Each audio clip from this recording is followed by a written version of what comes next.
عزیزانو دا سه یو دوکه د نفس ته چې مونږ پکې پراته یو، دوکه د نفس ته په ټولو عباداتو کې. هغه عبادت خدای ته ډیر نږدې دی، هغه عبادت چې په کوم دې دا ځای درد کوي او بل له ورکه دا ځای، او دا ځای په څه شي درد کوي؟ په دولت. دا ځای دې په درد کوي او بل له ورکه. نن زما خبره او تاسو ته ټوکې ښکاری، وایو بزرگ د بل بزرگ په قبر تیرې دا ورته وې سال دی پاس نه څه د حال پوښتنه کې چې لاندې راشه پته به درته ولګي. پاس نه څه پوښتنه. هغه ورځ یو سړی لاره کې ولیدم، ما ته وی جی پلار مې مړ شوی دی، ډېره ډېره دوا ورته کوه.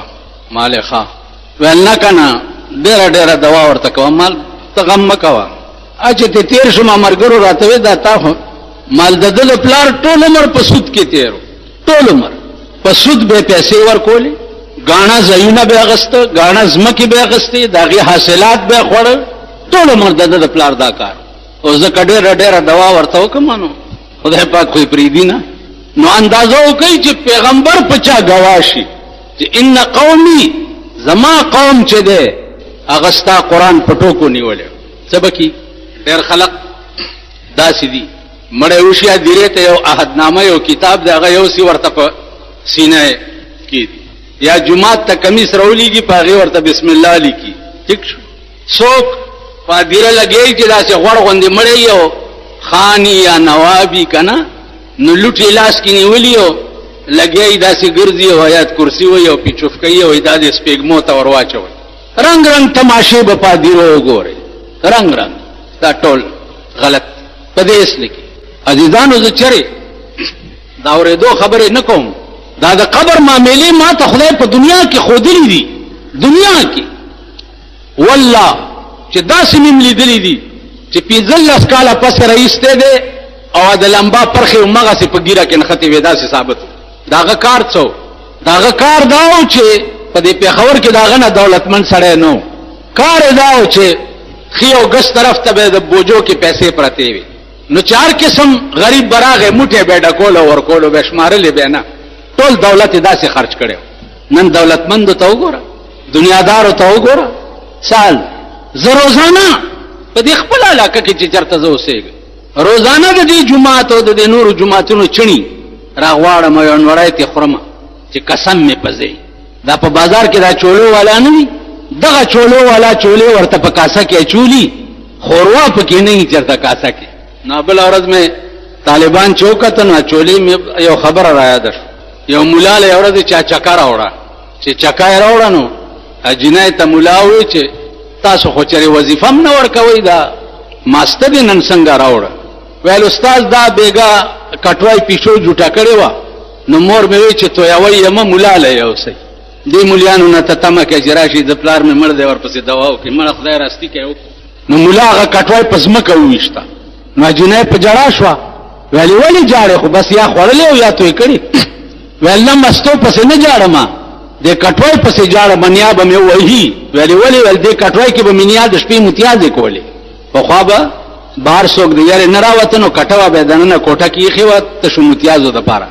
ویل دې کټوای کې به مې د شپې نیا متیازې کولې. زمونږ کور سره جومات دی نو طالبان مونږ داسې غوړ ساتو او دا مې ورته ویلي دي چې روټۍ کمئ نن بهي نه یو سا پیسې ما ناله، ترکاري کمئ دکان نه یو سا پیسې ما ناله. خبردار چې چاپلوسي ونه کړي چا، خبردار. ته به بخلی کې ټوکې دي یا مخول دی، دین نه دی مخول دی. که تاسو خیال وکئ قرآن کریم کې یو واقعه ذکر ده. خضر علیه السلام سره یو پیغمبر ملګری شوی، هغه ورته وایي چې داسې چل دی چې ستا ما سره وخت تېرېده به ګراني، زه به داسې کارونه کوم چې هغه ستا علم به هغه نه مني، ما سره به جګړه کوي. هغه ورته ویل ګزاره به کوو. څنګه دی 14مې سپارې آیات؟ قال الم اقل لك انك لن تستطيع معي صبرا. دا آیاتونه د سر نه ووایه پاسه نه بس ټیک. دا 14مې سپارې سر دی 14مې سپارې د سر آیاتونه بیا وګورئ. زه یو ټکی پکې خپل مطلب دپاره وایم. دا کوم پیغمبرو چې خضر علیه السلام سره ملګری شو؟ موسی علیه السلام. ښیي نو خضر علیه السلام ته ووایي چې داسې چل دی چې ګزاره به کوو. یو 2 هلکانو لوبې کولې او خضر علیه السلام یو هلک راونیو مړی کو. موسی علیہ السلام ورته وی چې دا څه کوي؟ نو دی ورته وی چې قال الم اقل لك انك لن تستطيع معي صبرا، ما تا ته ویلي. نو موسی علیہ السلام ورته فرمایل چې انی نسیتو، تیر شوم. خیر ده بیا به غږ نه بیا یو بله واقعه وکړه، بله درې وکړې. اخر کې ورته وایي خضر علیه السلام ته چې ما اوس پوه کړه په دې درې واړو واقعو باندې، اوس په دې یوم په یومه دوه به بیا ګورو. خضر علیه السلام ورته وایي چې دا هلک ما ځکه مړ کړو چې د دې هلک مور او پلار ډېر ښه مسلمانانو او دا که لوی شوی نو د ده د وجې به دا مور او پلار هم کافر شوي وي. نو الله ما ته وایي چې دا مخکې نه مړ کړه چې د ده د مور او پلار اسلام بچ پاتې شي. عزیزانو اوس دا که تاسو خیال وکئ په ظاهر خو د شریعت نه خلاف کار و سړی وجل، لیکن د حال تقاضا دا وه، د حال تقاضا دا وه چې دنه وروسته نور نقصان پیدا کیږي، لہذا دا لرې کول پکار. نو دا خلق چې وو عزیزانو دا صاحب حالو. اوس علامه بحر العلوم لیکلی دي د مولانا روم د دې شعر په تشریح کې چې بشنوز میں چوں حکایت میں کند وز جدائی ہا شکایت میں کند. د دې شعر په تشریح کې لیکلی دي چې کانا مولانا یسمع ربابا و یسمع نئے و در وقت شنیدن رباب و شنیدن نئے با او حالت عجیبه تاری میں شدند. مولانا روم برباب اوریدو او شپیلای او چې رباب او شپیلای به واوریدو نو حال به پراغه.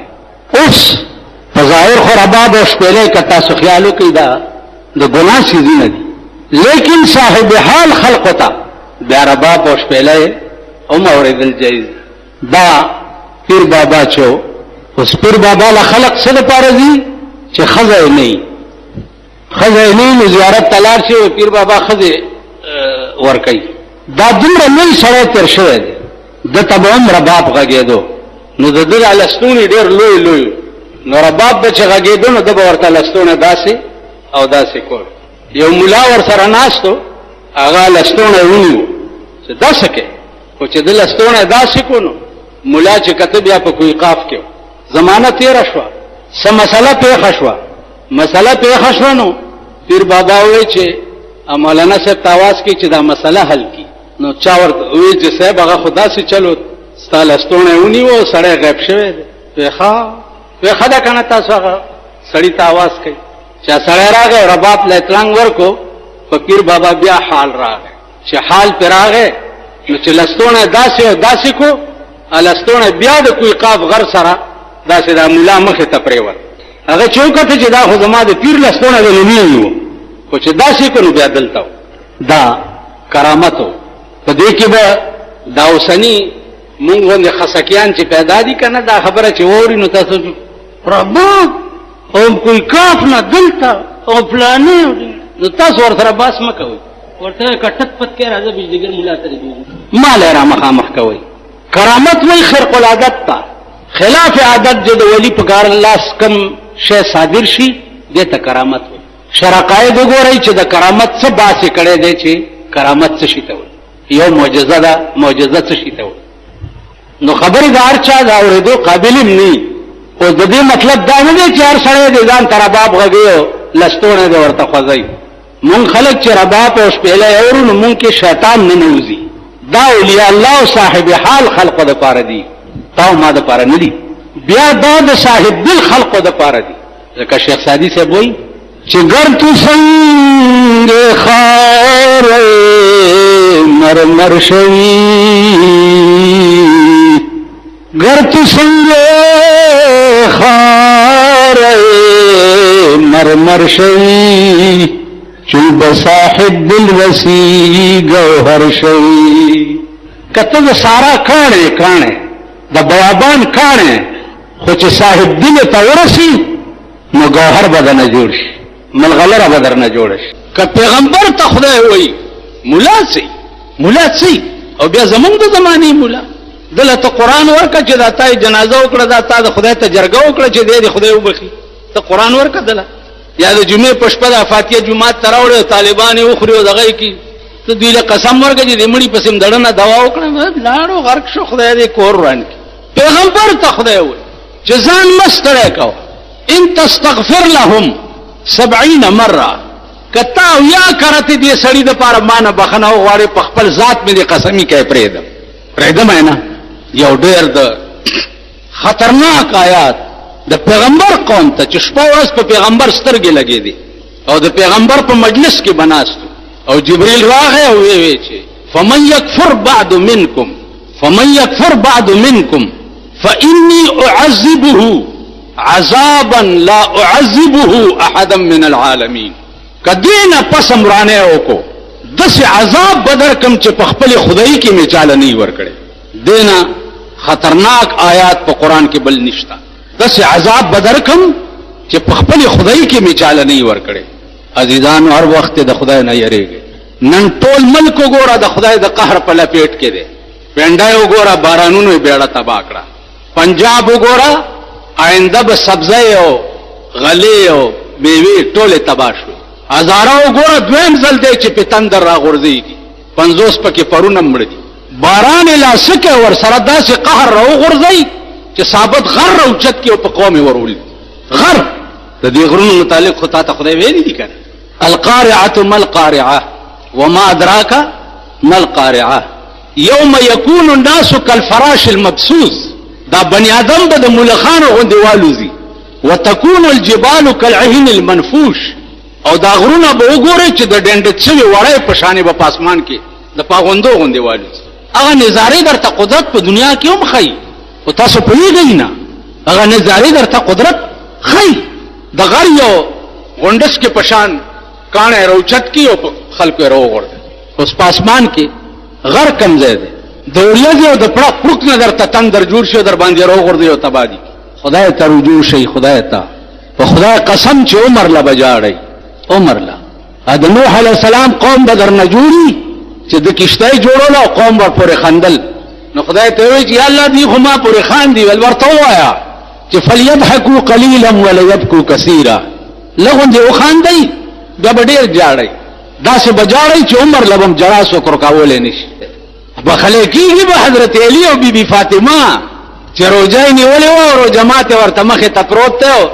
بار چا आवाज وکړي چې دوه کسې او دواړه وګي ډېر سخت ټول رو جماعت اوچت کو بار یو هغه ته ور درې ورځې روزنی ولې او درې ورځې ور سره دا چلوش درې شپه درې ورځې خزا او خاوند دواړه نهر دي قران راغې یوفون بالنذر ويخافون يوما كان شره مستطيرا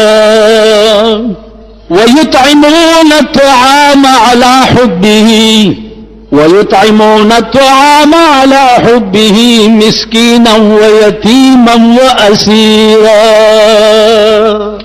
ويطعمون الطعام على حبه ويو على حبهم كنظر وکړو ټول بجنتيان شي روټای په بلو خورا وعلى حبه سره د دې چې پخپل ورته نهارو پخپل اوږي او چته کړو بل ورک مصر خو اسم په دنیا کې خپل خار ده لیکن هغه د یوسف علی السلام د وجه بیا ډېر زیات خپل د مصر بازارونه هغه ډېر د احترام په نظر کتل شي ځکه چې د بازارونو کې د حضرت یوسف علی السلام خرید او فروخت شوی بهرحال امام غزالی د خپل فن ډېر لوی سړیو یو ټکی یاد لرئ چې زمونږ دا زمانہ د هر قسم فتنو شکار ده د هر قسم د دنیوي فتنو هم زمونږ دا زمانہ شکار ده او د دینی فتنو هم زمونږ دا زمانہ شکار ده دا داسې عجیبه زمانہ ده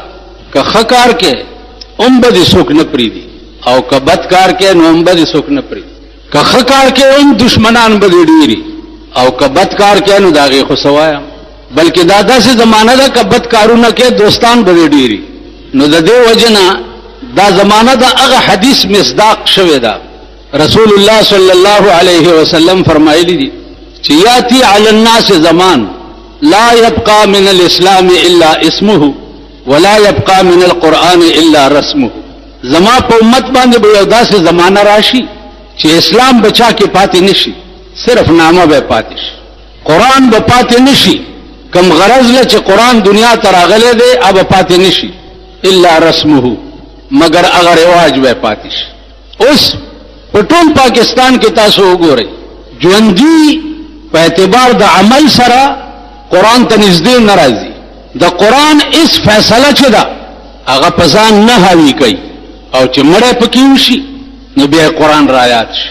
دا د زیارت د ورځې ختم دی او دا د جمعې ختم دی او دا لسمه ده او دا څلوېښتمه ده او دا کال دی او دا ختم دی او دا پلانې دی او دا پلانې. اوس په دې ما پوه کوي چې لا يبقى من القرآن الا رسمه، دا بعینه مغه شی دی که نه دی چې مړی درکې وشي نو مړی په قرآن بخې دی. مړي په ژوندم چېرته قرآن ته نږدې راغلی نو د مرګ نه وروسته به دا قرآن دی مړي ته نږدې ورشي. قرآن کې راځي څنګه دی هغه آیات چې په قیامت کې به قرآن دعوه وکړي چې ستا د بندګانو ستا د امت زه په ټوکو او لوبو نیولی وم. کوم آیات دی؟ ټیک شو. وقال الرسول یا رب ان قوم اتخذوا هذا القرآن الا مهجورا. پیغمبر به دعوه وکړي چې پروردګاره زما دا قوم چې دی لا ستا قرآن چې دی په ټوکو او لوبو نیولی و.